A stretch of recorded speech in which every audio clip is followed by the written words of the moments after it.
Hello, my gorgeous friends of Webflow. It's your friendly neighborhood Francesco from Subasido here. Ever seen those cool glitch effects on logos and wondered how to make them in Webflow? Well, today I'm showing you a completely no-code method.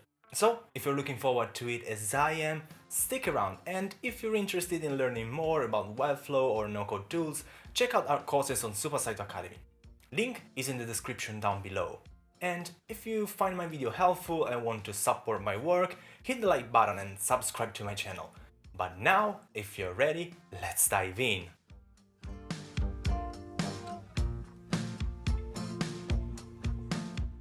Today, we'll go straight to the core of the whole build, the logo wrapper.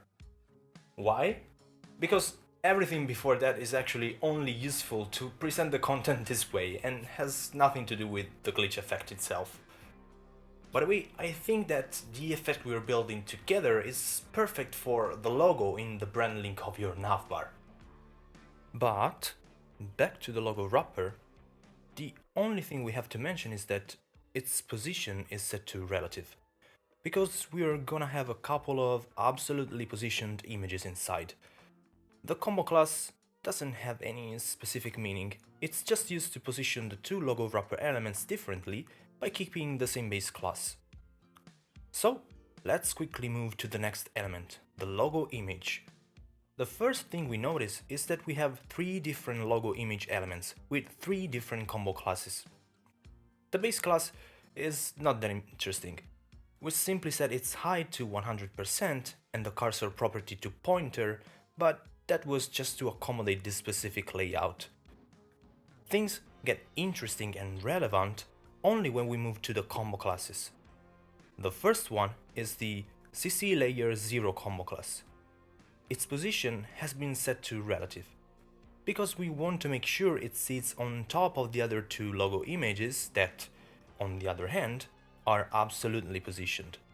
Next, let's move to the first of the two absolutely positioned images, the CC Layer 1 element. Here things get really juicy. Apart from the fact that the position property of this absolutely positioned element is set to, guess what, absolute, what we have to pay attention to is this set of filters. How did I come up with these values? Well, better don't ask. I always say I like to play and experiment with the platform, right? What's the result of this, at first glance, kind of meaningless bunch of values? We can see that by turning to 0 the opacity of the layer 0 element. Sort of bluish green color? What would you call it? I did the same with the layer 2 element.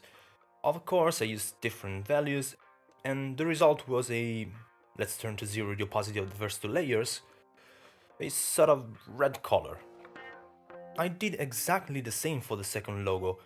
The only difference is that, this time, we have an embedded SVG instead of an image, and the path inside has the fill property set to current color, so that we can easily change the color of the logo by setting the font color property of the logo wrapper element.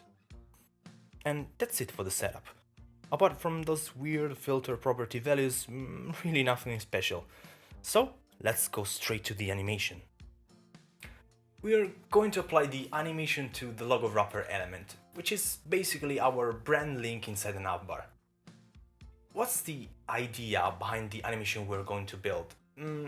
Basically, we want to fake sort of jerky random movements of the two deeper layers, the red and the blue ones, while applying a very small distortion effect to the foreground layer, the white one. But now, without further ado, let's build it step by step together. In the interaction panel, let's click on the plus icon to add a new interaction. And select mouse hover. We're not interested in the on hover out state, so let's simply open the first drop down and select start an animation. Click on the plus icon to create a new animation. Let's call this animation logo glitch animation. Then let's quickly set the initial conditions. We simply want the two deeper layers to be hidden when the page loads. So let's select the first one. Add a hide show action set its display property to hidden, and set this action as initial state. Repeat the same steps for the second one. Select it, add a hide show action, set its display property to hidden, and set the action as initial state. As for the foreground layer, to create the distortion effect, we're going to use a blur filter. So, for the initial condition, let's select the foreground layer, add a filter action, click on the small plus icon at the bottom to add a blur filter, set its value to 0, and set the action as initial state. Now, to avoid confusion, let's address one layer at a time. Let's start from the red one. Let's first select it, and then add the hide show action to set its display property to block. Right after that, let's add the move action. Duration 0.06 seconds. Is in function is, and we want to position it at 2.5% along the x-axis and minus 5% along the y-axis. Then let's duplicate this action, but this time we want the layer to be positioned at minus 2.5% along the x-axis and 2.5% along the y-axis. Let's repeat the same step once more. Basically, from now on, all the steps will be exactly the same. Simple move transform actions to quickly move the layer in a sort of jerky way. This time, let's set both the x value and the y value to minus 2.5%. And let's do this again. X equals to minus 2.5% and y to 2.5%. One more time. This time, both x and y will be 0.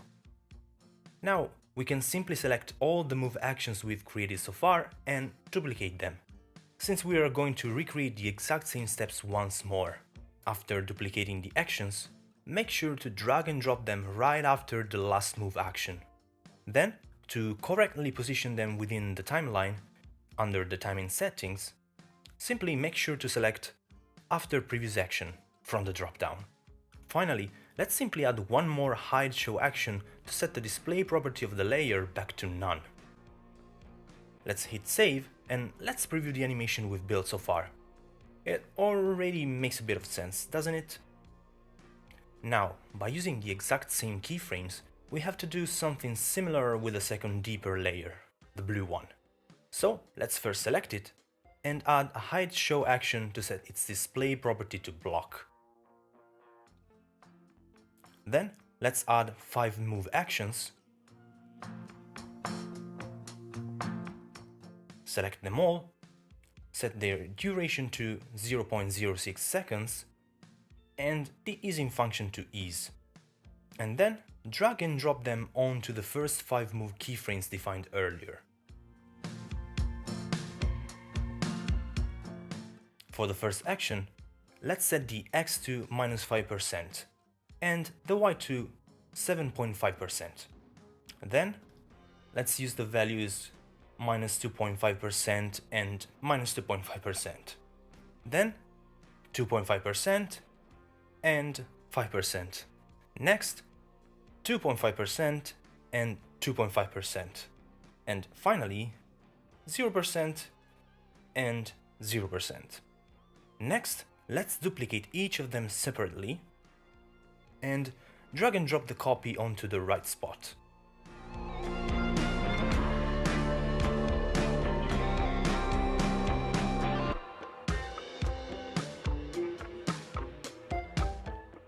Finally, don't forget to add a hide show action to hide the layer once again. And now, let's preview the animation. It's already pretty cool, but now we want to add a tiny little touch to make it look even better. Let's select the foreground layer and add a blur filter action. Drag and drop it onto the 0-second keyframe. Set the duration to 0.06 seconds, the easing function to ease, and the blur value to 1 pixel. Then duplicate this action and drag and drop it onto the 0.6 seconds keyframe. and set the blur to 0 pixels. And finally we have it. We can now hit save, enter preview mode, and play a little bit with our new and cool creation. Before wrapping up this video, let's quickly apply the same animation to the other logo as well. And let's also change the font color of the logo wrapper element. To show that this animation works perfectly fine with embedded SVGs and with colors other than white. Though, personally, I think we have the best results with white logos, probably. And that's it. In today's video we saw how we can fairly quickly create a glitch animation to make your brand logo hover interaction stand out and more engaging. Most importantly, we saw once more that Webflow gives us the ability to do a huge amount of things without necessarily relying on custom code. We just have to experiment with the platform a little bit and enjoy the journey. Of course, a link to the clonable for this project is available in the description box below.